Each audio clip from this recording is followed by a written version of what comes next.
Hello everyone, welcome to home science classes. Home science classes में आपका स्वागत है। कैसे हैं आप? आशा करती हूँ अच्छे होंगे, खुश होंगे, मस्त होंगे और पढ़ाई कर रहे होंगे।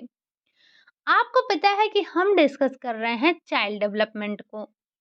इससे पहले हमने 4 प्रैक्टिस सेट कर रखे हैं। अगर आपने अभी तक वो प्रैक्टिस सेट नहीं देखे हैं, तो एक बार जाकर ज़रूर लीजिएगा। और प्रैक्टिस करने से पहले आपको थ्योरी की क्लासेस लेना बहुत ज़रूरी है, क्योंकि मैंने देखा आप में से काफ़ी लोग काफ़ी कंफ्यूज रहते हैं। कल भी मैंने जैसे जो कंफ्यूजिंग वाला होता है मैं वहीं आपको बता देती हूँ कि ये ऐसे हो सकता है, ये ऐसे हो सकता है। जैसे जैसे हमने कल भी डिस्कस किया था कि औसत भार कितना होता है, औसत लंबाई कितनी होती है, या बच्चा किस महीने में बैठना सीखता है, किस महीने में चलना सीखता है। तो इसमें आपको थोड़ा बहुत डिफरेंस मिल जाएगा।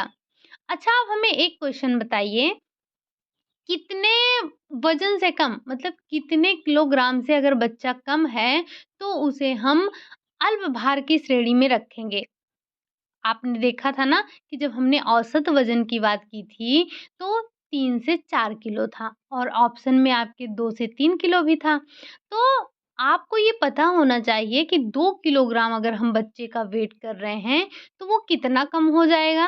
तो आपको अपने ऑप्शन के अकॉर्डिंग चलना है, और आप ऑप्शन के अकॉर्डिंग तभी सही कर पाएँगे जब आपने थ्योरी की क्लासेस ली होंगी। तो आपसे रिक्वेस्ट है कि आप चाइल्ड डेवलपमेंट की थ्योरी को और 1-2 बार पढ़िए। आप स्पीड बढ़ाकर देखिए, बट थ्योरी की क्लासेस को एक बार ज़रूर लीजिए। अगर आपने एक बार पढ़ा है फिर भी, ठीक? एक बार पढ़ने से सारी चीज़ें हमारे दिमाग में नहीं बैठ सकती हैं। चीज़ों को बार-बार पढ़ना होता है, तब चीज़ें हमें याद होती हैं। ठीक?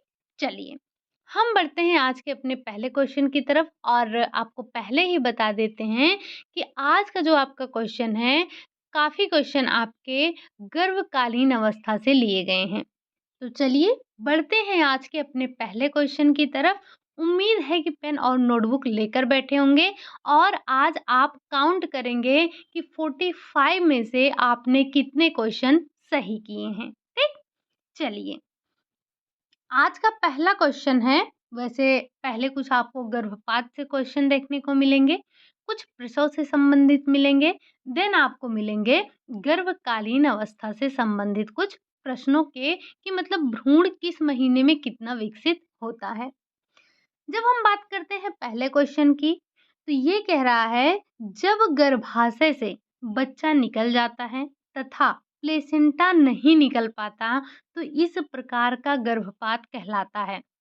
वैसे गर्भपात के कारणों को आपने कल भी देखा था। तो गर्भपात के कई कारण होते हैं। आपको बताना है कि जब गर्भाशय से बच्चा तो निकल जाता है, लेकिन जो प्लेसेंटा होता है, वो नहीं निकल पाता है, तो इस प्रकार का गर्भपात क्या कि कौन-सा गर्भपात कहलाता है? क्या ये संभाव्य गर्भपात है? क्या ये अनिवार्य गर्भपात है? क्या ये अपूर्ण गर्भपात है, या फिर इनमें से कोई नहीं? तो हमने ये सभी प्रकार के गर्भपात पढ़ रखे हैं, और आपको बहुत अच्छे से पता है कि ये जो प्लेसेंटा होता है, ये हमारे बॉडी का परमानेंट पार्ट नहीं होता है। ये गर्भावस्था के दौरान ये बनता है हमारे शरीर में, और शिशु जन्म के बाद ये बाहर निकल जाता है। ठीक?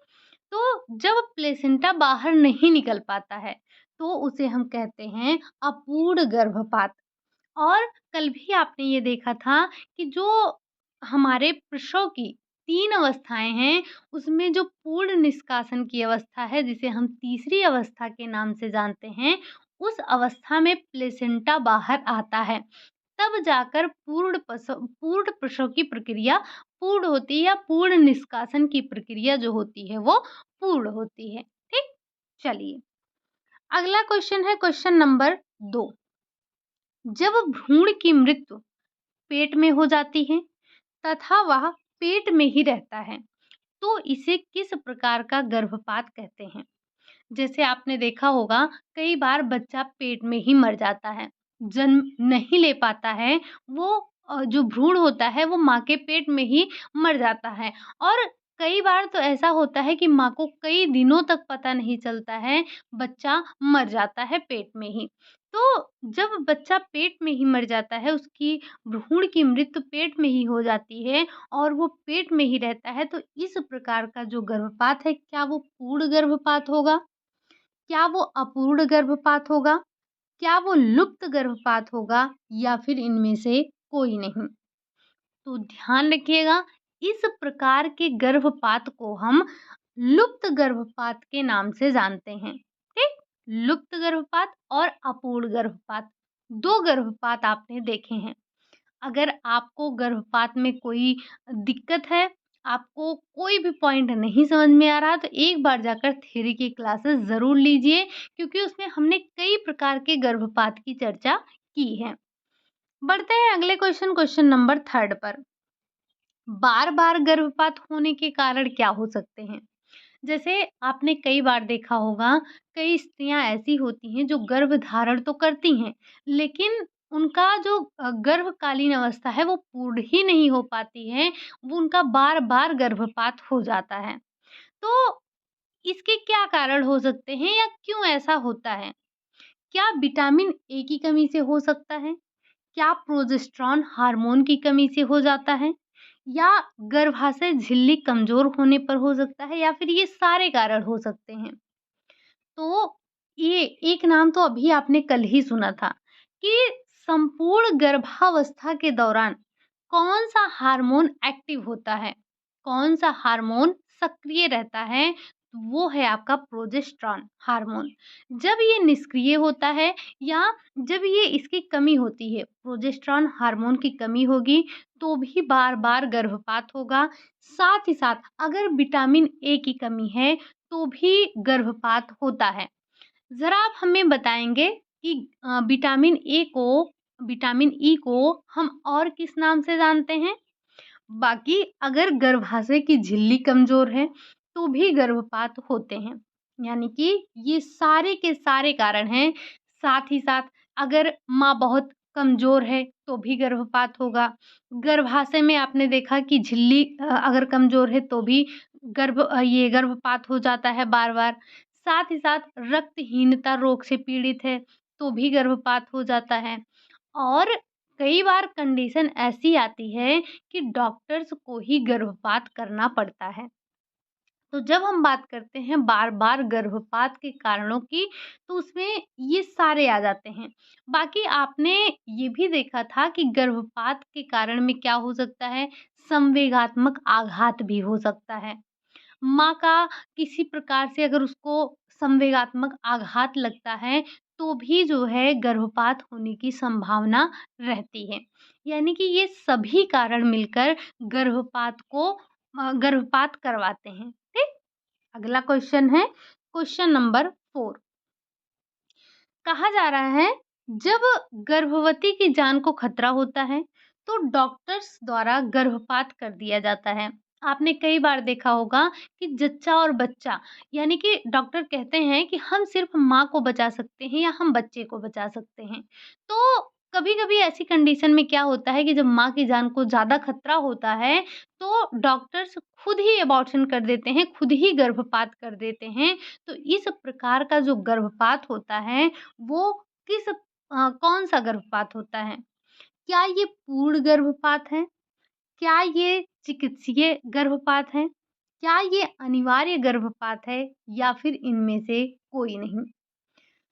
देखिए, ये जो पूर्ण गर्भपात है, पूर्ण गर्भपात में होता क्या है कि पूर्ण गर्भपात में जब बच्चा जैसे बच्चा तो निकल जाता है, बच्चे के साथ-साथ प्लेसेंटा भी बाहर आ जाता है, तो वो आपका पूर्ण गर्भपात कहलाता है। अच्छा, आपने अभी-अभी प्रसव का भी नाम सुना था। पूर्ण निष्कासन की अवस्था जो कि प्रसव की तीसरी अवस्था थी, उसमें भी क्या हो रहा था, बच्चा आ रहा था, उसके बाद प्लेसेंटा आ जा रहा था। तब हम उसको पूर्ण प्रसव कह रहे थे। लेकिन जब हम गर्भपात की बात करते हैं, तो ज़रूरी तो नहीं है ना कि बच्चा अगर गर्भपात हो गया है, बच्चा गिर गया है, इसका मतलब प्लेसेंटा भी आ जाए। जब प्लेसेंटा अंदर रह जाएगा, तो वो आपका अपूर्ण गर्भपात कहलाएगा और जब प्लेसेंटा बाहर आ जाएगा, तो वो आपका पूर्ण गर्भपात कहलाएगा। और जब ये डॉक्टर्स के द्वारा डॉक्टर्स के द्वारा गर्भपात किया जाता है, कब किया जाता है? ये जब माँ की जान को खतरा होता है, तब डॉक्टर्स क्या करते हैं, ऑपरेशन करके मतलब गर्भपात कर देते हैं, ठीक? गर्भपात करने की ये जो प्रक्रिया है, इसे हम चिकित्सीय गर्भपात के नाम से जानते हैं। अनिवार्य जो गर्भपात है क्या है? अनिवार्य गर्भपात में जैसे अगर जो माँ है, माँ का पहले ही ब्लीडिंग होने लगे, पहले ही क्या हो, पहले ही जो है बच्चा बच्चा पहले ही खराब हो जाए या बच्चा जो है अनिवार्य गर्भपात में ऐसा होता है कि जैसे उच्च रक्तचाप हो गया और माँ का जो बीपी है वो हाई हो गया और साथ ही साथ रक्तस्राव होने लगा। तो जब ऐसी स्थिति होती है तब हम इसे कहते हैं अनिवार्य गर्भपात के नाम से जानते हैं। ठीक? चलिए, उम्मीद है कि आपने ये जो 4-5 प्रकार के गर्भपात समझे, आपको चीज़ें समझ में आ गई होंगी। अगला क्वेश्चन है क्वेश्चन नंबर 5। मूत्र के साथ प्रोटीन आता है। किस बीमारी में मूत्र के साथ प्रोटीन आता है? क्या मधुमेह में आता है, हृदयाघात में आता है, प्री एक्लेम्पसिया में आता है या फिर सब में आता है? तो आपको पता है ना कि मधुमेह में मूत्र के साथ प्रोटीन नहीं आता है। क्या आता है? हम मूत्र के साथ में क्या देखते हैं कि ये शर्करा हमें देखने को मिलता है ना? तभी तो हम समझ पाते हैं जैसे बिना परीक्षण के भी कभी किसी ने कहीं पर यूरिन पास किया हो और वहाँ पर चींटियाँ लगती हैं, तो हम क्या कहते हैं कि इनको मधुमेह हो सकता है ना? लेकिन जब हम मूत्र में प्रोटीन आने की बात करते हैं, तो वो होता है आपका प्री एक्लेम्पसिया में। क्या आप हमें बताएँगे कि ये प्री एक्लेम्पसिया है क्या? मतलब ये कहाँ ये कब बीमारी होती है? चलिए, हम बढ़ते हैं अगले क्वेश्चन और आप हमें बताएँगे कि प्री एक्लेम्पसिया कब होता है? क्या प्रसव के दौरान होता है? गर्भकाल के दौरान होता है? कोई ये गर्भकालीन विषाक्तता है? क्या है? आप हमें बताएँगे। हम बढ़ते हैं अगले क्वेश्चन, क्वेश्चन नंबर 6 पर। जानबूझकर किया गया गर्भपात कहलाता है क्या? क्या ये पूर्ण गर्भपात कहलाता है? अप्राप्त गर्भपात कहलाता है? चिकित्सीय गर्भपात कहलाता है या फिर अपराधी गर्भपात कहलाता है? तो जो ये आपका जानबूझकर किया गया गर्भपात है, वो अपराधी गर्भपात के अंतर्गत आता है। आपने देखा होगा कई बार पहले ज़्यादा ये होता था कि पहले लोग टेस्ट करवा लेते थे और जब लड़कियाँ होती थी, तब उनका गर्भपात करवा दिया जाता था और लड़के होते थे, तब उनको जन्म दिया जाता था। ऐसा क्यों होता था? इस पर काफ़ी रोक लगी है। अब भी होता है बट उस लेवल पर नहीं होता है, ठीक? तो जब जानबूझकर गर्भपात करवाया जाता है, तो इस प्रकार के गर्भपात को अपराधी गर्भपात के अंतर्गत रखा जाता है। और बाकी आपने देखा पूर्ण गर्भपात, अपूर्ण गर्भपात मतलब कई प्रकार के आपने गर्भपात के बारे में बात की। बढ़ते हैं अगले क्वेश्चन, क्वेश्चन नंबर 7। ये फ्री नहीं है, pre. Pre eclampsia pre eclampsia के लक्षण हैं, यानी कि प्री एक्लेम्पसिया का लक्षण क्या-क्या है? क्या मूत्र में प्रोटीन आना? तो अभी-अभी आपने देखा था 2 क्वेश्चन पहले ही कि मूत्र में प्रोटीन आना किसमें देखा जाता है? तो वो हम देखते हैं प्री एक्लेम्पसिया में, ठीक? और ये एक गर्भकालीन विषाक्तता होती है। आप हमें ये बताइए कि किस उम्र की महिलाओं में ये प्री एक्लेम्पसिया देखने को मिलता है? किस उम्र में जब महिलाएँ गर्भावस्था धारण करती हैं, तब उनमें प्री एक्लेम्पसिया देखने को मिलता है। बाकी और हम इनके लक्षणों पर चर्चा कर लें, तो अनेक बार उल्टी होना, यानी कि बार-बार उनको उल्टी होता है, वज़न में काफ़ी कमी आ जाती है। ये सारे के सारे लक्षण आपको देखने को मिलते हैं किसमें? ये सारे के सारे लक्षण आपको देखने को मिलते हैं प्री एक्लेम्पसिया में। और ध्यान रखिएगा कि प्री एक्लेम्पसिया होने के बाद एक्लेम्पसिया होता है, जो कि प्री एक्लेम्पसिया की से भी बहुत खराब कंडीशन हो जाती है। ठीक? अगला क्वेश्चन है क्वेश्चन नंबर 8। अब आ जाते हैं एक्लेम्पसिया का लक्षण। अभी आपने क्या देखा था? प्री एक्लेम्पसिया का लक्षण। अब हम बात कर लेते हैं एक्लेम्पसिया के लक्षण पर। तो क्या मांसपेशियों में दर्द होना है? शरीर नीला पड़ जाता है? आँखों के सामने धुंधलापन आ जाता है या फिर उपरोक्त सभी? तो जो प्री एक्लेम्पसिया था उससे कंडीशन और ख़राब हो जाती है, मांसपेशियों में दर्द होने लगता है, शरीर नीला पड़ जाता है, बेहोशी छा जाती है, आँखों के सामने धुंधलापन आ जाता है, यानी कि ये सारे के सारे लक्षण आपके एक्लेम्पसिया के होते हैं। ठीक? अगला क्वेश्चन है क्वेश्चन नंबर 9। प्रसव पूर्व के लक्षण में शामिल है, मतलब आप कैसे बता सकते हैं कि प्रसव होने वाला है? क्या एमनियोटिक फ्लूइड योनि मार्ग से बाहर आने लगता है? उदर मांसपेशियों में दर्द होना, कमर के पिछले हिस्से में दर्द होना या फिर उपरोक्त सभी? तो जब हम प्रसव पूर्व के लक्षण की बात करेंगे, तो ये सारे के सारे लक्षण किसमें आते हैं? प्रसव पूर्व आ जाते हैं। यानी कि जो एमनियोटिक फ्लूइड है, जिसमें बच्चा रहता है और ये बच्चे को बाहरी आघातों से रक्षा करता है।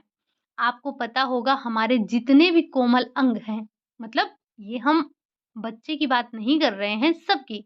जो हमारे कोमल अंग होते हैं, वो एक द्रव में होते हैं।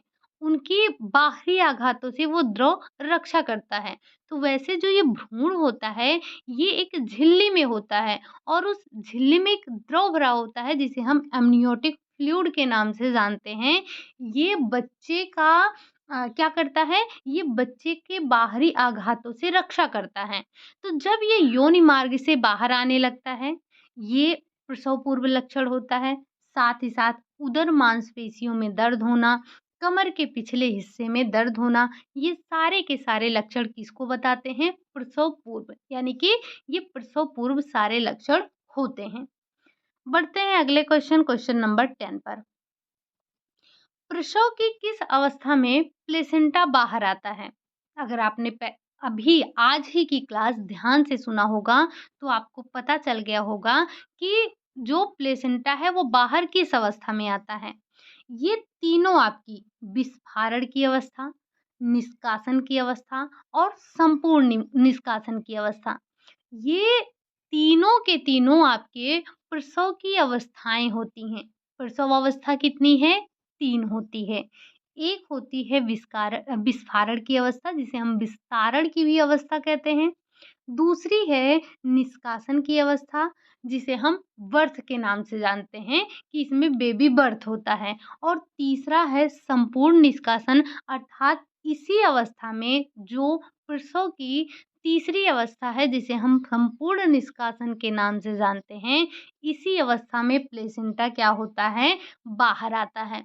और अगर प्लेसेंटा जब तक बाहर नहीं आता है, वो आपका पूर्ण प्रसव नहीं हुआ रहता है। प्रसव तभी आपका समाप्त होता है, तीसरी अवस्था तभी समाप्त होती है जब प्लेसेंटा बाहर आ जाता है। ठीक? चलिए, अगला क्वेश्चन है क्वेश्चन नंबर 11। किस प्रकार के प्रसव में सिर पहले पैर बाद में आता है? ये अब अभी तक आपने क्या देखा? अभी तक आपने स्टेज के बारे में चर्चा की, आपने गर्भपात को देखा, आपने क्या देखा? आपने गर्भपात के साथ-साथ थोड़ा-सा आपने समझा एक्लेम्पसिया और प्री एक्लेम्पसिया के बारे में। अब हम बात कर लेते हैं ये किस प्रकार का प्रसव प्रक्रिया के बारे में चर्चा कर लेते हैं। तो किस प्रकार के प्रसव में सिर पहले आएगा और पैर बाद में? क्या ये प्राकृतिक प्रसव है, उल्टा प्रसव है, ब्रीच प्रसव है या फिर आड़ा प्रसव है? तो सिर पहले आना और पैर बाद में आना, ये आपका एक प्राकृतिक प्रसव होता है और सही प्रसव यही होता है जब बच्चे का सिर पहले आए, धड़ बाद में, यानी कि पैर बाद में आए। और जब हम उल्टा या ब्रीच ब्रीच जन्म, उल्टा जन्म एक ही होता है। आगे अभी आपको देखने को मिलेगा। अगला क्वेश्चन है, किस प्रकार के प्रसव में बच्चे को सरसीनुमा औजार से बाहर निकाला जाता है? आपने देखा होगा, टीवी वगैरह में तो देखा ही होगा, वैसे भले ना देखा हो। तो क्या होता है, बच्चे के जो सिर होता है उस पर एक सरसीनुमा औजार होता है, उससे बाहर निकालते हैं। तो इस प्रकार का जो प्रसव होता है किसमें होता है? क्या ये आड़ा प्रसव में होता है? क्या ये उल्टा प्रसव में होता है? क्या ये प्राकृतिक प्रसव में होता है या फिर ये वैक्यूम बर्थ में होता है? आड़ा प्रसव यानी कि बच्चा ऐसे-ऐसे हो गया है, ठीक? उल्टा प्रसव, जब बच्चे का पैर पहले आता है और उसका धड़ आता है, फिर लास्ट में उसका सिर आता है, तो ये आपका बीच जन्म या फिर उल्टा प्रसव कहलाता है। प्राकृतिक प्रसव अभी-अभी आपने देखा था, बच्चा क्या, वैक्यूम बर्थ। वैक्यूम बर्थ में होता क्या है कि बच्चे के सिर को एक सड़सी-नुमा औजार से हम बाहर खींचते हैं, तो ये प्रक्रिया आपकी वैक्यूम बर्थ की कहलाती है। ठीक? बढ़ते हैं अगले क्वेश्चन नंबर 13 पर। प्राकृतिक प्रसव के लाभ में शामिल है। मतलब आपने देखा होगा कि प्राकृतिक प्रसव होता है, औजारों की सहायता से प्रसव होता है, फिर उल्टा प्रसव होता है। उल्टे प्रसव में भी ज़रूरी नहीं है कि औजारों से ही प्रसव हो। और साथ ही साथ एक होता है आपका ऑपरेशन के थ्रू हम बच्चे को निकालते हैं। तो जब बच्चा ऐसे मतलब आड़ा हो गया या बच्चा बिल्कुल सुस्त सा हो जाता है, तब इन सब अवस्थाओं में हमें उसको ऑपरेशन के थ्रू निकालना पड़ता है। हम उसका ऑपरेशन करके निकालते हैं, माँ के पेट में चीरा लगा के। लेकिन जब हम बात करें प्राकृतिक प्रसव की, तो इसके क्या लाभ होते हैं? क्या कम समय लगता है? घाव जल्दी भरते हैं, जच्चा बच्चा यानी कि माता और बच्चा दोनों का स्वास्थ्य अच्छा होता है या फिर सभी? तो जब हम बात करते हैं प्राकृतिक प्रसव की, तो ये सभी उसमें शामिल हैं। एक तो समय कम लगता है, मतलब जच्चा और बच्चा दोनों को छुट्टी जल्दी भी मिल जाती है। जो प्राकृतिक प्रसव में माँ को घाव होता है, वो घाव भी जल्दी भर जाते हैं। आपने देखा होगा ऑपरेशन के बाद 8 दिन तक तो छुट्टी ही नहीं मिलती है, तो उसके घाव भी उतने जल्दी नहीं भरते हैं। लेकिन जो प्राकृतिक प्रसव में घाव हुआ रहता है, वो घाव भी जल्दी भरता है और माँ और जो बच्चा है, इन दोनों का स्वास्थ्य अच्छा होता है। इनके दोनों के स्वास्थ्य अच्छे होते हैं। लेकिन अगर जब हम बात करते हैं, जैसे ये जो सरसीनुमा औजार से ऑपरेशन या ऑपरेशन के थ्रू जो बच्चे को जन्म कराया जाता है, तो ऐसे में कभी-कभी क्या होता है, जब हम औज़ारों से बच्चे को पकड़ कर निकालते हैं या जब उसके सिर पर औज़ार लगाते हैं, तो कभी-कभी उनके मस्तिष्क पर कहीं न कहीं नसें दब जाती हैं या कोई भी दिक्कत आ जाती है। तो आपने देखा होगा बच्चों का विकास, उनका मानसिक विकास भी अवरुद्ध होता है और उनको कई प्रकार के, जैसे सबको तो नहीं लेकिन काफ़ी बच्चों को ऐसा हो जाता है कि उनके जो मानसिक विकास है उनमें भी बाधा उत्पन्न होती है। तो प्राकृतिक प्रसव जो होता है वो सबसे अच्छा प्रसव होता है, इसके कई लाभ होते हैं। ठीक? चलिए, अगला क्वेश्चन है क्वेश्चन नंबर 14। औज़ार द्वारा प्रसव किन परिस्थितियों में करवाना पड़ता है? देखिए, एक होता है ऑपरेशन के द्वारा, ऑपरेशन में भी हम औज़ार का इस्तेमाल करते हैं। लेकिन अगर हम औज़ार इस्तेमाल कर रहे हैं, इसका मतलब ये नहीं है कि हम ऑपरेशन कर रहे हैं। आई होप कि आप बातों को समझ पा रहे होंगे। हम ऑपरेशन में औज़ार का इस्तेमाल करते हैं, लेकिन अगर हम औज़ार का इस्तेमाल कर रहे हैं, इसका मतलब ये नहीं है कि हमने ऑपरेशन किया है, ठीक? तो औज़ार द्वारा प्रसव किन परिस्थितियों में कराना चाहिए? क्या जब बच्चे का सिर बड़ा हो, माँ का ग्रीवा छोटा हो, बच्चा निष्क्रिय हो या फिर उपरोक्त सभी? तो हमें औज़ार से इन सभी परिस्थितियों में बच्चे को जन्म करवाना पड़ता है या फिर प्रसव करवाना पड़ता है। हो सकता है कि बच्चे का सिर बहुत बड़ा हो, माँ का जो ग्रीवा है वो छोटा हो या बच्चा जो है वो निष्क्रिय हो।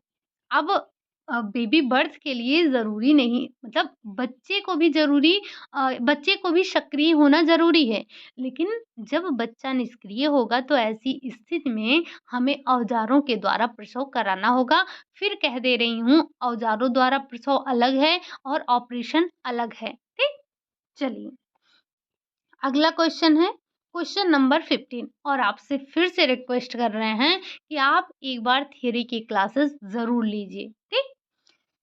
पहले पैर, फिर धड़ और अंत में सिर आना।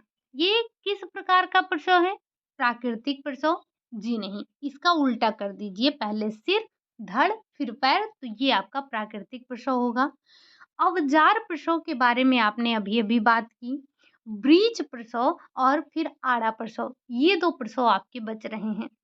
तो ब्रीच प्रसव में क्या होता है? ब्रीच प्रसव में ही बच्चे का पैर पहले आता है, फिर उसका धड़ आता है और लास्ट में उसका सिर आता है। तो ऐसे में बड़ी दिक्कत होती है। बच्चा जो होता है, बच्चा जब पहले सिर निकल जाता है, फिर तो ये प्राकृतिक प्रसव होता है, ये बहुत अच्छा प्रसव होता है।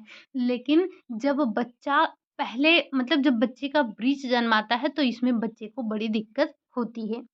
आड़ा प्रसव मतलब जब बच्चा इस तरह से हो जाता है। अगला क्वेश्चन है क्वेश्चन नंबर 16। बच्चे के प्रथम मल को कहा जाता है। कल सेम ही क्वेश्चन हमने किया था, बट इसकी लैंग्वेज जो थी थोड़ी सी लंबी हो गई थी। बच्चे के प्रथम मल को हम क्या कहते हैं? लेनुगो कहते हैं, मैकोनियम कहते हैं, वॉर्निक्स कैसोसा कहते हैं या फिर उपरोक्त सभी। तो हम एक काम करते हैं, इन तीनों टर्म को एक बार समझ लेते हैं। क्या है? हालाँकि इन दोनों के बारे में कल हमने चर्चा की थी, बट इसके बारे में हमने चर्चा नहीं की थी। तो लेनुगो क्या है? जो बच्चे का बच्चे का पेट का बाल होता है, पेट का बाल कहने का मतलब ये है कि जो बच्चे के शरीर पर जन्म के समय जो बाल होते हैं, उसको हम लेनुगो कहते हैं। और सिंपल भाषा में ऐसे ही आपसे पूछ लिया जाएगा कि बच्चे के पेट के बाल को क्या कहते हैं? तो हम उसे लेनुगो के नाम से जानते हैं। मेकोनियम क्या है? तो बच्चे का प्रथम मल, ये क्या होता है? इसे हम मेकोनियम कहते हैं। वॉर्निक्स कैसोसा, अब ये क्या होता है? तो अगर कभी आपने जन्म लिए हुए शिशु को देखा हो, तो उसके शरीर पर एक चिपचिपा सा पदार्थ लगा होता है मोम के समान। कैसा? मोम के समान चिपचिपा सा पदार्थ लगा होता है, उसी को हम वॉर्निक्स कैसोसा के नाम से जानते हैं। बढ़ते हैं अगले क्वेश्चन, क्वेश्चन नंबर 17 पर। मेकोनियम, मेकोनियम को निकालने में मदद करता है। कौन मदद करता है? क्या कोलेस्ट्रॉल करता है, कोलेस्ट्रम करता है, वसा करता है या फिर इनमें से कोई नहीं? तो मेकोनियम क्या है? बच्चे का प्रथम मल। प्रथम मल मतलब आपने कल इसको बहुत अच्छे से समझा था कि जो जन्म के 2 से 3 दिन तक बच्चा हरे रंग का चिपचिपा मल त्याग करता है, उसी को हम मेकोनियम कहते हैं। अब इस मेकोनियम को निकालने में मदद कौन करता है? तो इस मेकोनियम को निकालने में जो मदद करता है वो है कोलेस्ट्रम। और ये क्या होता है? जो 2-3 दिन तक माँ के स्तनों से निकलने वाला गाढ़ा पीले रंग का जो दूध निकलता है, वही आपका कोलेस्ट्रम होता है और इसे बच्चे को देना अनिवार्य होता है। क्योंकि ये बहुत बच्चे के लिए अच्छा होता है, इसमें रोग प्रतिरोधक क्षमता होती है और बच्चे को ये संक्रामक रोगों से बचाता है, साथ ही साथ मेकोनियम को निकालने में भी मदद करता है, उसके पाचन में भी मदद करता है। ठीक? अगला क्वेश्चन है क्वेश्चन नंबर 18।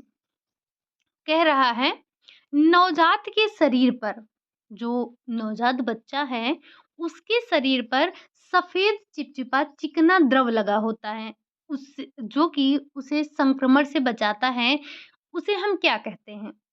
क्या उसे हम वर्म कहते हैं? उसे हम वॉर्निक्स कैसोसा कहते हैं? कोलेस्ट्रॉल कहते हैं या फिर कोलेस्ट्रम कहते हैं? तो अभी-अभी आपने समझा था क्या कि जो नवजात जब जन्म लेता है तो उसके शरीर पर चिपचिपा सा एक द्रव लगा होता है। अगर वो आपको बच्चे को ना जन्म होने के तुरंत ही बाद आपको दे दें तो आप बच्चे को सँभाल ही नहीं पाएँगे। तो ये करता क्या है, इसका काम क्या होता है? तो बच्चे को संक्रमण से बचाता है। अब वो लगा क्या होता है? तो वो होता है आपका वॉर्निक्स कैसोसा ही होता है। क्या आप हमें बताएँगे कि इस वॉर्निक्स कैसोसा को छुड़ाने के लिए डॉक्टर्स किसका इस्तेमाल करते हैं या किन चीज़ों से उसको छुड़ाते हैं? ज़रा एक बार कमेंट बॉक्स में बताना। हम बढ़ते हैं अगले क्वेश्चन, क्वेश्चन नंबर 19 पर। कह रहा है भ्रूणावस्था कब से कब तक होती है? जो भ्रूणावस्था है वो कब से कब तक होती है? क्या गर्भाधान से 2 सप्ताह तक होती है? 3 सप्ताह से 2 सप्ताह तक, 2 सप्ताह से जन्म तक या फिर जन्म से 2 वर्ष तक। तो यहीं पर हम तीनों चीज़ों को समझेंगे। क्या? हम बात कर रहे हैं भ्रूणावस्था की और आपको पता है कि गर्भकालीन अवस्था जो है वो 3 अवस्थाओं में बँटा है। एक है आपका बीजावस्था, दूसरी अवस्था है आपका भ्रूणावस्था और तीसरा अवस्था होता है गर्भस्थ शिशु की अवस्था या जिसे हम फीटस के नाम से जानते हैं और ये फीटस आपको देखने को मिलता है। तो जो पहली अवस्था है, वो गर्भाधान से 2 सप्ताह है जिसे हम बीजावस्था, ज़ाइगोटिक अवस्था या फिर जर्मिनल पीरियड के नाम से जानते हैं या फिर इसी को हम डिंबावस्था के नाम से जानते हैं। ये 4 नाम इसके हैं, याद कर लीजिएगा। दूसरा है तीसरे सप्ताह से प्रारंभ होकर 2 माह तक चलता है जिसे हम भ्रूणावस्था के नाम से जानते हैं। तो आपका राइट आंसर क्या हो जाएगा? भ्रूणावस्था जो है वो 3 सप्ताह से यानी कि तीसरे सप्ताह से प्रारंभ होकर 2 माह तक चलता है और 2 माह से जन्म तक तीसरी अवस्था चलती है जिसे हम फीटस कहते हैं, ठीक? जन्म से 2 वर्ष ये हमने अच्छा चलिए बताइए, जन्म से 2 वर्ष किसने बताया है किस अवस्था को? हम बढ़ते हैं अगले क्वेश्चन नंबर 20 पर। गर्भकालीन अवस्था की सबसे लंबी अवस्था कौन-सी है? बीजावस्था है, भ्रूणावस्था है, गर्भस्थ शिशु की अवस्था है या फिर ये सभी अवस्थाएँ लंबी हैं? तो अभी-अभी आपने देखा था कि सबसे लंबी अवस्था गर्भस्थ शिशु की अवस्था है जिसे हम फीटस के नाम से जानते हैं जो कि तीसरे माह से प्रारंभ होकर वो प्रसव तक चलती है, जन्म तक चलती है, ठीक? चलिए, बढ़ते हैं अगले क्वेश्चन नंबर 21। 21 आ गया, अब यहाँ से हम भ्रूण के ही बारे में पढ़ रहे हैं। आपने देखा पिछले 3-4 क्वेश्चन से हम किस पर डिस्कस कर रहे हैं? भ्रूण पर ही डिस्कस कर रहे हैं। अब ये आपका भ्रूण चलने वाला है अगले 25 क्वेश्चनों तक, ठीक? क्वेश्चन नंबर 21 कह रहा है, भ्रूणावस्था में बने अंग का विकास किस अवस्था में होता है? जो भ्रूणावस्था है, भ्रूणावस्था में जो अंग बन जाते हैं, उनका विकास किस अवस्था में होगा? क्या बीजावस्था में होगा, भ्रूणावस्था में ही होगा, डिंबावस्था में होगा या फिर फीटस में होगा? तो आप कहेंगे कि अगर हम बात करें डिंबावस्था और बीजावस्था, तो ये दोनों तो एक ही हैं, जो कि कहाँ से? गर्भाधान से लेकर 2 सप्ताह तक चलते हैं। और जब भ्रूण के अंगों के विकास होने की बात होती है, तो ये बन जाते हैं आपके भ्रूणावस्था में बट इनका जो विकास होता है, वो फीटस में होता है। अर्थात ये फीटस कोई आपका ऐसा बॉडी का पार्ट नहीं है। ये फीटस एक अवस्था है जिसे हम क्या कहते हैं? गर्भस्थ शिशु की अवस्था, इसी को हम फीटस अवस्था कहते हैं ना इसी ये कोई आपका बॉडी का पार्ट नहीं है जैसे फैलोपियन ट्यूब हो गया या यूट्रस हो गया, ऐसा ये फीटस कोई पार्ट नहीं है, फीटस एक अवस्था होती है, ठीक? तो इस अवस्था में भ्रूण के अंगों का विकास होता है, बट बन जाते हैं कब? वो भ्रूणावस्था में ही बन जाते हैं। बढ़ते हैं अगले क्वेश्चन नंबर 22। प्रथम माह के समाप्ति तक भ्रूण की लंबाई कितनी होती है? प्रथम माह समाप्त होते-होते जो भ्रूण है, उसकी लंबाई कितनी हो जाती है? और आप ये जानते हैं कि गर्भाधान से 15 दिन अर्थात 2 सप्ताह का जो समय है, वो बीजावस्था है और बीजावस्था के बाद प्रारंभ होता है आपका भ्रूणावस्था। तो जब प्रथम माह समाप्त होता है, तब तक जो ये भ्रूण की लंबाई है, वो कितनी हो जाती है? 2 एमएम, 4 एमएम, 8 एमएम या फिर 10 एमएम? तो भ्रूण की जो लंबाई है वो 4 एमएम हो जाती है, ठीक? कैसी हो जाती है? तो भ्रूण की जो लंबाई है वो 4 एमएम की हो जाती है, ठीक? एक बार गर्भकालीन अवस्था को यानी कि जो बीजावस्था से प्रारंभ हो रही है जन्म तक, इसको एक बार थोड़ा अच्छे से पढ़ लीजिएगा और आज आप देखेंगे कि अगले जो आपको 20-25 क्वेश्चन मिलने वाले हैं, ये सारे के सारे आपके गर्भावस्था के दौरान ही निकाले गए क्वेश्चन हैं, ठीक? चलिए, अगला क्वेश्चन है क्वेश्चन नंबर 23। अब जैसे मैंने आपको बता दिया कि भ्रूणावस्था में सॉरी जब बच्चा 1 महीने का हो जाता है या प्रथम माह के अंत तक उसकी लंबाई कितनी होती है? तो आपने देखा 4 होती है। तो आपको बाकी के जो स्टेज हैं, बाकी जो अवस्थाएँ हैं, बाकी के जो महीने हैं, उसमें भी आपको ध्यान रख लेना है कि कितनी लंबाई हो रही है। ठीक? किस माह तक शिशु का धड़ और गर्दन आकार ले लेता है? क्या प्रथम माह तक, दूसरे माह तक, तीसरे माह तक, चौथे माह तक?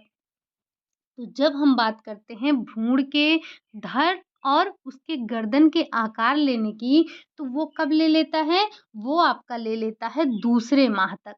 दूसरे माह तक जो भ्रूण है वो धड़ और गर्दन का आकार ले लेता है। बढ़ते हैं अगले क्वेश्चन, क्वेश्चन नंबर 24 पर। तीसरे माह में गर्भस्थ शिशु की लंबाई कितनी होती है? 4 इंच, आधा इंच, सॉरी 1 इंच, आधा इंच, 2 इंच या फिर 5 इंच? तो आपने प्रथम माह में देखा था 1 सॉरी 1 नहीं 4 देखा था। अब आप ये बताइए कि जो दूसरा माह है, दूसरे माह में शिशु यानी कि जो भ्रूण है उसकी लंबाई कितनी होती है? हम यहाँ बात कर रहे हैं तीसरे माह की, तो तीसरे माह में जो भ्रूण की लंबाई है या जो शिशु की लंबाई है, वो लगभग कितनी हो जाती है? लगभग 2 इंच की हो जाती है। ठीक? अगला क्वेश्चन है क्वेश्चन नंबर 25। किस माह के अंत तक शिशु की आँखों और शरीर में हलचल प्रारंभ हो जाता है? यहाँ पर बात सिर्फ भ्रूणावस्था अर्थात गर्भकालीन अवस्था की हो रही है, ठीक? जन्म के बाद की नहीं। तो आपको ध्यान रखना है यहाँ पर थोड़ा-सा क्वेश्चन में आपको गलत हो गया है कि गर्भावस्था के दौरान किस माह के अंत तक शिशु की आँखों और उनकी हलचल यानी कि आँखों और शरीर में हलचल होने लगती है? प्रथम माह, दूसरा माह, तीसरा माह या फिर चौथा माह? तो ध्यान रखिएगा जब शिशु चौथे माह के अंत तक उसकी आँखों और उसके शरीर में हलचल प्रारंभ हो जाती है। ठीक? अगला क्वेश्चन है क्वेश्चन नंबर 26। क्वेश्चन नंबर 26 क्या कह रहा है? ये कह रहा है कि गर्भस्थ शिशु के अंगुलियों और अंगूठे पर नाखून बनना कब प्रारंभ हो जाता है? आपने देखा होगा जब नवजात शिशु जन्म लेता है तो उसके नाखून पर वो सॉरी उसके अंगुलियां उसके जो अंगूठे होते हैं उसके नाखून बनने लगते हैं। अब शुरू से तो ऐसा नहीं है कि नाखून बन जाता है, धीरे धीरे बनते हैं। तो किस माह तक वो बनना प्रारंभ होते हैं, बनकर तैयार होते हैं ऐसा नहीं पूछ रहा है, बनना प्रारंभ होते हैं? क्या ये तीसरे माह में होते हैं, चौथे माह में होते हैं, 5वें माह में होते हैं या फिर छठे माह में होते हैं? तो ध्यान रखिएगा उनके अंगुलियों और अंगूठों पर जो नाखून बनना प्रारंभ होता है वो चौथे माह में प्रारंभ हो जाता है। ठीक? एकाएक उनके शरीर में हर एक चीज विकसित नहीं होता है, धीरे धीरे उनका विकास होता है, उनका शरीर आकार लेता है, धीरे धीरे उनके हाथ पैर बनते हैं, नाखून बनता है, तो धीरे धीरे सब कुछ बनता है। तो जब चौथे माह में क्या होता है, उनके जो अंगुलियां हैं, उनके जो अंगूठे हैं उस पर नाखून बनना प्रारंभ हो जाता है। ज़रा आप हमें बताइए कि हमारे नाखूनों में कौन-सी प्रोटीन पाई जाती है? बाल, नाखून इन सब में कौन-सी प्रोटीन पाई जाती है? हम बढ़ते हैं अगले क्वेश्चन, क्वेश्चन नंबर 27 पर। क्या कह रहा है? बताना है आपको कि किस माह में गर्भस्थ शिशु के शरीर पर गुलाबी त्वचा आ जाती है? जैसे आपने देखा होगा जब बच्चा जन्म लेता है तो अक्सर उसके शरीर पर आपको पीलापन सा दिखता है, मतलब ऐसा लगता है जैसे बच्चे को पी लिया है। बट ये नॉर्मल होता है, बच्चे के जन्म पर उसके शरीर का रंग पीला ही दिखाई देता है। बट ये 10 दिन तक रहना नॉर्मल है, उसके बाद अगर रहता है तो एक बार हमें डॉक्टर को दिखाना पड़ता है। हम यहाँ बात कर रहे हैं कि जो गर्भस्थ शिशु है, वो गुलाबी त्वचा कब ले लेता है? दूसरे माह में, तीसरे माह में, चौथे माह में या फिर 5वें माह में? तो जो गर्भस्थ शिशु है उसके शरीर पर गुलाबी त्वचा तीसरे माह में आ जाती है। ठीक? चलिए, अगला क्वेश्चन है, ये फिर से बता रहे हैं आपको, ये सारी की सारी बातें गर्भावस्था के दौरान की ही हो रही हैं, गर्भकालीन अवस्था के ही विकास की बातें हो रही हैं। गर्भवत गर्भवती शिशु किस माह में अपनी सॉरी ये जो गर्भस्थ शिशु है, ये गर्भवती नहीं, जो गर्भस्थ शिशु है वो किस माह में अपनी स्थिति बदल लेता है, उसका सिर नीचे और टांगे ऊपर होती हैं? 5वें माह में, 7वें माह में, 8वें माह में या फिर 9वें माह में? तो जो शिशु अपनी स्थिति बदलता है, वो तो बदलता है 8वें माह में, लेकिन 8वें माह से पहले वो कैसे रहता है?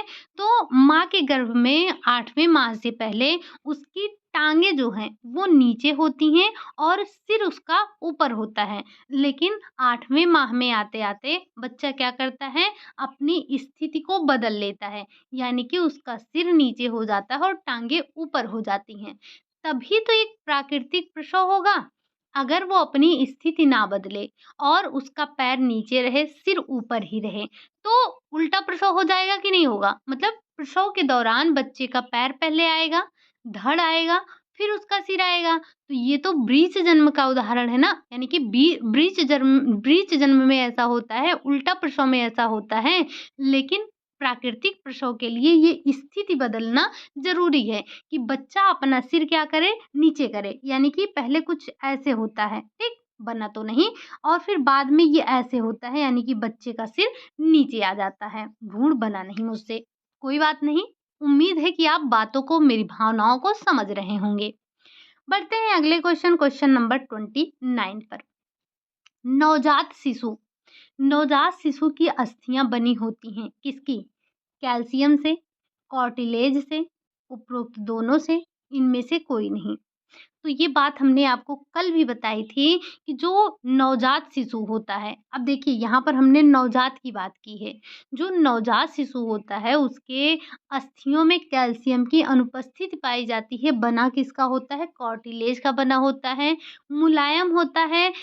अब कार्टिलेज से बने होने के कारण मुलायम होता है, और जब ये मुलायम होता है तो बच्चे के जन्म में आसानी होती है। ठीक?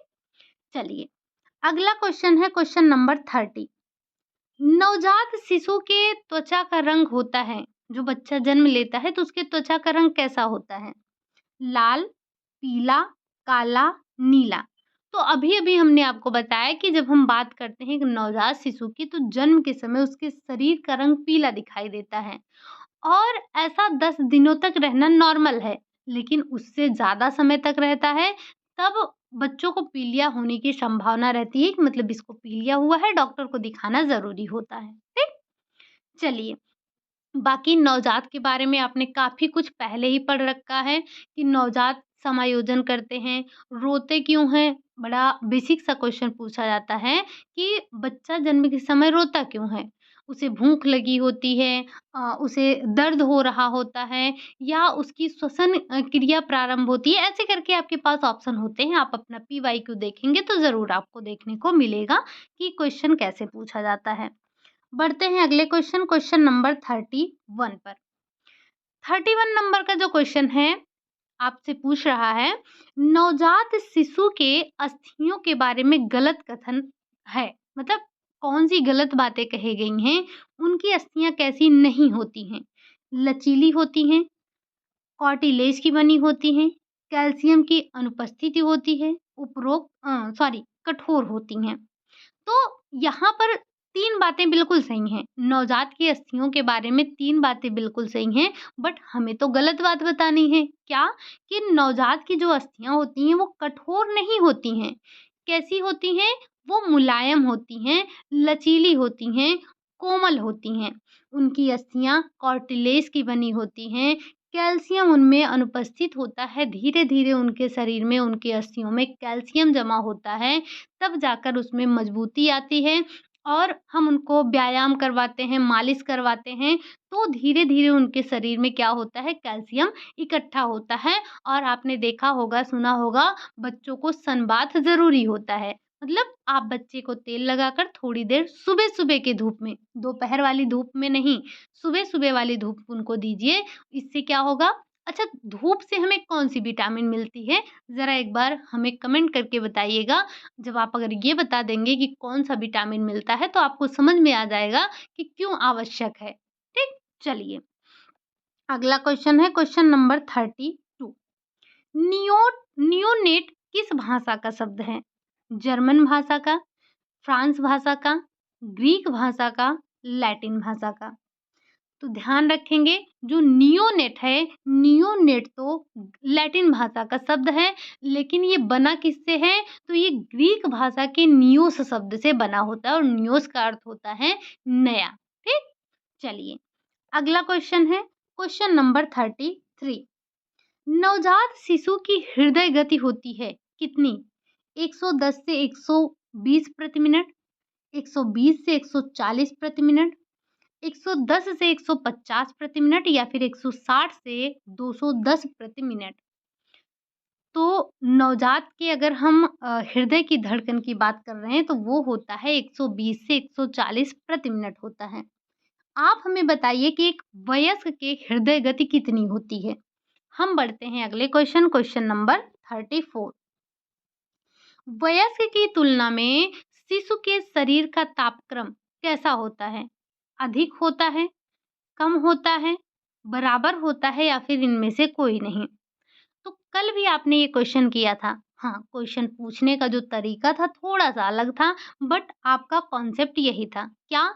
कि वयस्कों की तुलना में जो बच्चों का शरीर है या बच्चों के शरीर का जो तापक्रम है, वो अधिक होता है। लेकिन आप ये जानते हैं कि जो हमारा बच्चा है, नवजात शिशु है, उसके शरीर का तापक्रम परिवर्तित होता रहता है। यानी कि सुबह के समय उसका तापक्रम कम रहता है, लेकिन शाम के समय उसका तापक्रम बढ़ जाता है। क्या आप हमें बताएँगे कि नवजात शिशु का जो औसतन तापक्रम होता है, वो कितना होता है? हमने पहले भी डिस्कस कर रखा है। बढ़ते हैं हम अगले क्वेश्चन, क्वेश्चन नंबर 35 कह रहा है, अब यहाँ पर थोड़ी-सी आपको मिलेंगे बच्चों की जो प्रतिवर्त क्रियाएँ होती हैं, जो सहज प्रक्रियाएँ हैं, कौन-कौन सी हैं?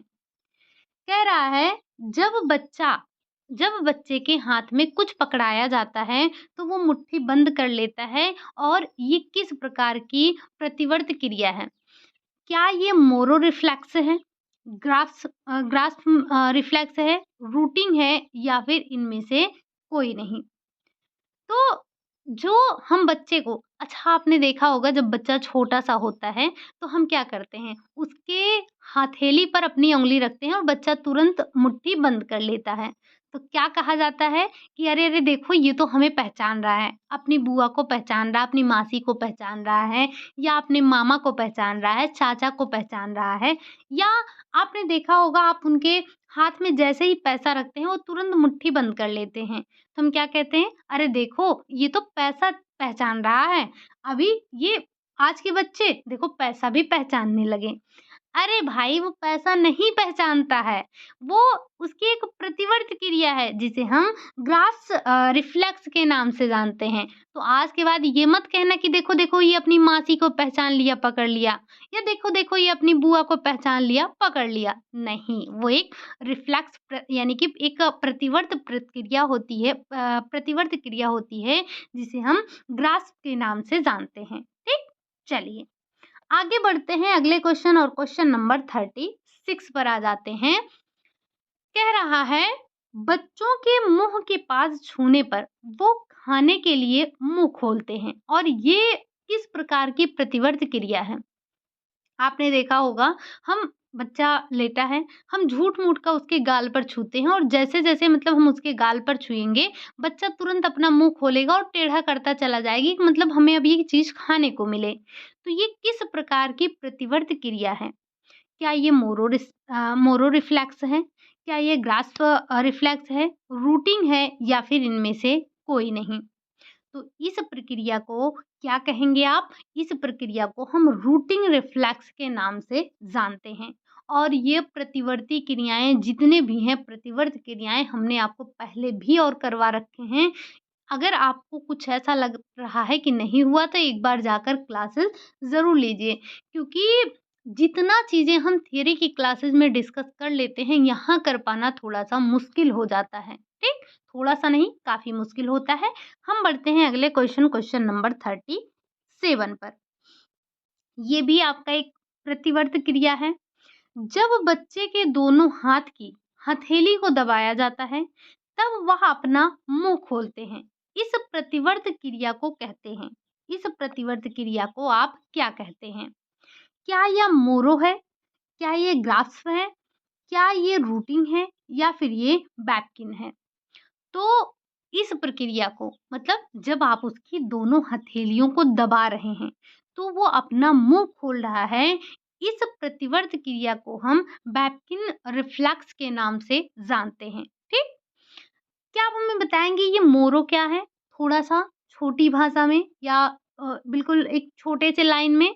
ये मोरो रिफ्लेक्स क्या है? आपने कई बार पढ़ रखा है। अगला क्वेश्चन है, क्वेश्चन नंबर 38। नवजात शिशु के शरीर का तापक्रम होता है। अभी हमने 3-4 क्वेश्चन पहले पूछा भी था और अभी-अभी ये आ भी गया। लेकिन उम्मीद यही कर रहे हैं कि अगर आपने अभी तक नहीं बताया होगा, तो यहाँ से देखकर आप समझ जाएँगे कि कितना होता है। लेकिन आप बहुत ईमानदार हैं, आपने अभी तक कमेंट बॉक्स में लिख भी दिया होगा। जब हम नवजात शिशु के तापक्रम की बात करते हैं, तो क्या ये 92 से 95 होता है? 95 से 98 होता है, 98 से 99 होता है या फिर इनमें से कोई नहीं। तो जो एक नवजात शिशु होता है, उसके जो शरीर का तापक्रम होता है, वो कितना होता है? तो वो 95 से लेकर 98 डिग्री से फ़ारेनहाइट होता है। आप हमें सॉरी ये आपका 98 से लेके 99 डिग्री फ़ारेनहाइट होता है। आप हमें ये बताइए कि एक वयस्क व्यक्ति के शरीर का तापक्रम कितना होता है? एक वयस्क व्यक्ति के शरीर का तापक्रम कितना होता है?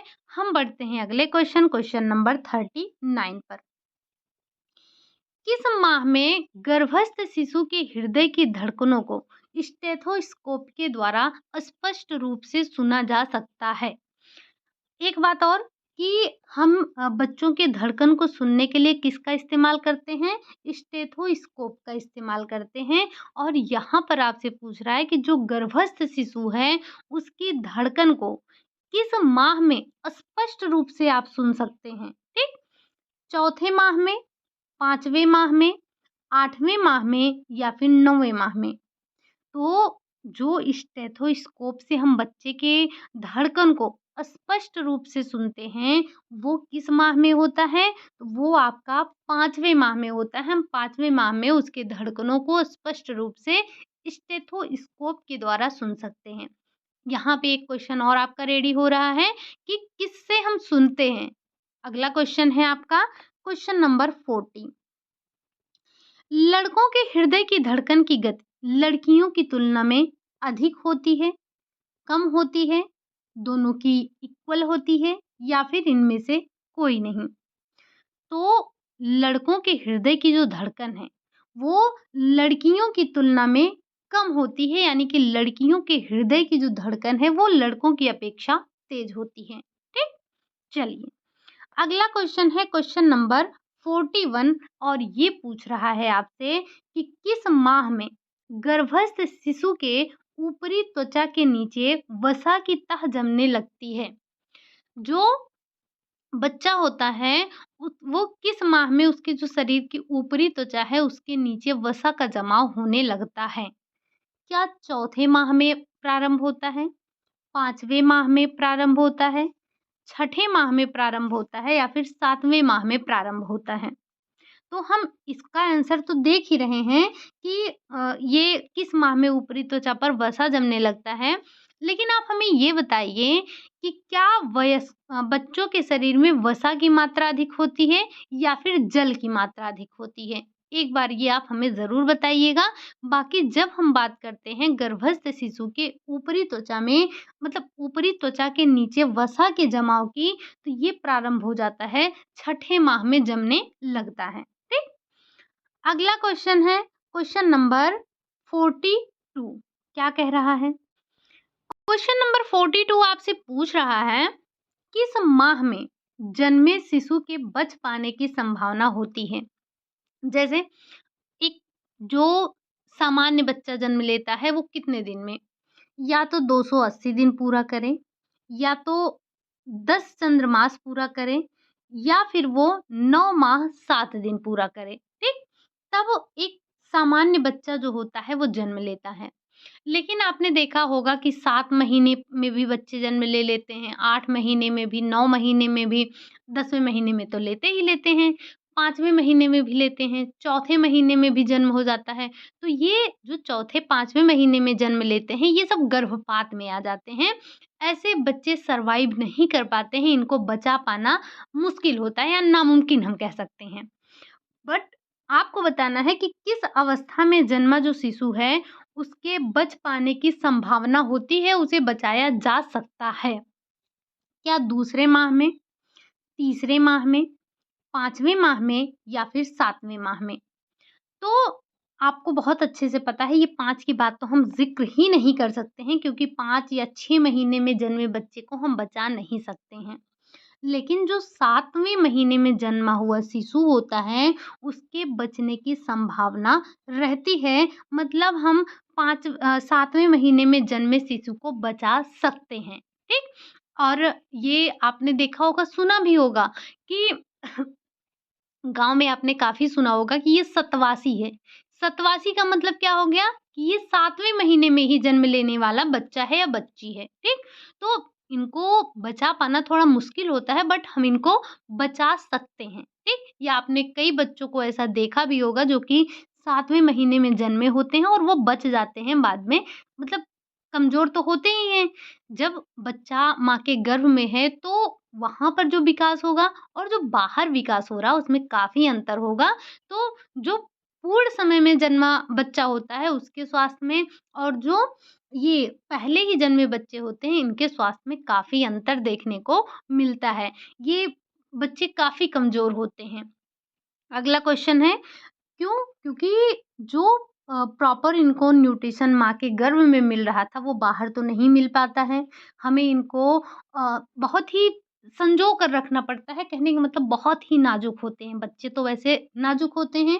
अब ये जो 7वें महीने में बच्चे जन्म लेंगे, ये कितने नाज़ुक होंगे, आप कल्पना करके देखिए एक बार। बढ़ते हैं अगले क्वेश्चन, क्वेश्चन नंबर 43 पर। चौथे माह में गर्भस्थ भ्रूण की लंबाई कितनी होती है? जब हम बात करते हैं बच्चा चौथे माह में है, अर्थात गर्भाशय में, तो उसकी लंबाई जो होगी कितनी होगी? 2 इंच, 4 इंच, 6 इंच या फिर 8 इंच? चौथे माह में जो भ्रूण है, उसकी लंबाई कितनी होती है? तो वो भ्रूण की लंबाई 4 इंच होती है। आई थिंक ये आपका रिपीटेड क्वेश्चन होगा, इससे पहले हमने एक क्वेश्चन किया था। बढ़ते हैं अगले क्वेश्चन, क्वेश्चन नंबर 44 पर। गर्भावस्था या गर्भस्थ शिशु की धड़कन को सुनने के लिए किसका उपयोग किया जाता है? थर्मामीटर का, सिस्मोग्राफ का, स्टेथोस्कोप का या फिर इनमें से कोई नहीं? तो जो गर्भस्थ शिशु है उसकी धड़कन को सुनने के लिए तो हम स्टेथोस्कोप का उपयोग करते हैं, जबकि हमें पता है कि थर्मामीटर शरीर के ताप को मापने वाला यंत्र है। ये सिस्मोग्राफ क्या है? क्या आप हमें बता सकते हैं? सिस्मोग्राफ का संबंध किससे है? या ये सिस्मोग्राफ का उपयोग हम कहाँ करते हैं? क्या चीज़ है ये सिस्मोग्राफ? बढ़ते हैं हम अगले क्वेश्चन और आज के अपने लास्ट क्वेश्चन पर, क्वेश्चन नंबर 45। प्लेसेंटा का विकास किस माह में प्रारंभ होता है? प्लेसेंटा आपने पहले भी देखा, फिर से एक बार देख लेते हैं कि प्लेसेंटा हमारे शरीर का कोई पार्ट नहीं है, परमानेंट पार्ट नहीं है। ये गर्भधारण होने के बाद विकसित होता है और जन्म के बाद यानी कि प्रसव के बाद ये निकल जाता है। जब ये निकल जाता है तो प्रसव पूर्ण माना जाता है। मतलब जो प्रसव की प्रक्रिया है, तीसरी अवस्था तभी पूर्ण होती है जब ये प्लेसेंटा बाहर आता है। लेकिन इसका विकास प्रारंभ कब होता है? क्या गर्भावस्था के पहले होना शुरू हो जाता है? गर्भधारण करते ही निषेचन से ही हो जाता है? तो ध्यान रखना है, क्या ये प्रथम माह, दूसरे माह, तीसरे माह, चौथे माह, ये 4 ही माह यहाँ पर दिया गया है। तो जो प्लेसेंटा का विकास होना प्रारंभ हो जाता है, वो कब से हो जाता है? तो वो आपका प्रथम माह से ही हो जाता है, ठीक? तो ये आपने ओवरऑल जो गर्भकालीन अवस्था थी, उसके बारे में सब कुछ समझा है।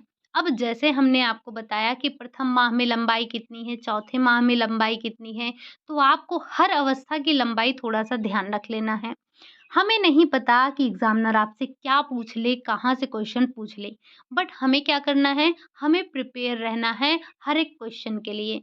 आपको लंबाई, वज़न, हर एक अवस्था का ध्यान रखना है और जो मोटे तौर पर आपके क्वेश्चन थे, मैंने हर एक क्वेश्चन को कवर अप करने की कोशिश की है कि किस अवस्था में क्या विकास हो सकता है, बच्चा कितना विकसित हो सकता है, किस अवस्था में उसका वज़न कितना हो सकता है। तो ये चीज़ें आपको थोड़ी-सी ध्यान रख लेनी हैं, ठीक? इम्पोर्टेंट क्वेश्चन है। अब पता तो होता नहीं है या हमसे वो बताएगा नहीं कि हमें आपसे कौन-सा क्वेश्चन पूछेगा, तो हमें सब कुछ तैयार करके रखना है, ठीक है ना? तो आज आपने ये गर्भकालीन अवस्था को पूरी तरह से समाप्त कर लिया, आपने प्रसव प्रक्रिया देख ली, आपने गर्भपात के बारे में समझ लिया, आपने गर्भकालीन विषाक्तता देख ली, एक्लेम्पसिया, प्री एक्लेम्पसिया सब कुछ आपने समझ लिया। अब हम कल से जो डिस्कस करेंगे, कोशिश ये होगी हमारी कि हम कल से अब डिस्कस करेंगे जैसे जो आपके विकास हैं, शारीरिक विकास, मानसिक विकास, संवेगात्मक विकास, भाषा विकास और आपने देखा होगा हमें चाइल्ड डेवलपमेंट में काफ़ी हमारे ऐसे मनोवैज्ञानिक हैं जिनको पढ़ना होता है। बुद्धि का टॉपिक आपका कितना लंबा है, व्यक्तित्व का टॉपिक हमें पढ़ना है, तो अभी हमें बहुत कुछ पढ़ना है। आज तो हमारी 5वीं क्लास थी।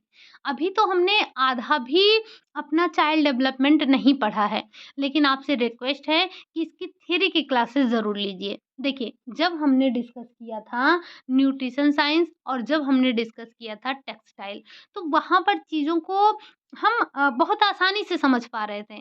लेकिन जो चाइल्ड डेवलपमेंट है, इसकी थ्योरी पढ़ना मस्ट है आपके लिए। तो उम्मीद यही कर रहे हैं कि आप आज से लग जाएँगे और अपना पूरा का पूरा जो चाइल्ड डेवलपमेंट का यानी कि लगभग 50 क्लासेस हैं, तो आप उसको ज़्यादा नहीं, कम से कम 10 दिन में तो आप उसको समाप्त कर ही डालेंगे, ठीक? तो आप एक अच्छी तरह से रिवीजन भी कर लेंगे और यहाँ पर भी हम एक बार प्रैक्टिस के माध्यम से रिवीजन कर लेंगे और आपने कोई न कोई तो प्रैक्टिस सेट ले ही लिया होगा। प्रैक्टिस सेट हम इसलिए बोलते हैं ताकि आपका एक प्रैक्टिस होता रहे, मतलब आप गोला लगाते रहें, टाइम मैनेज कर सकें थोड़ा-सा। आप जब गोला बनाएँगे तो एग्ज़ाम में भी ये आपको बेनिफिट देगा।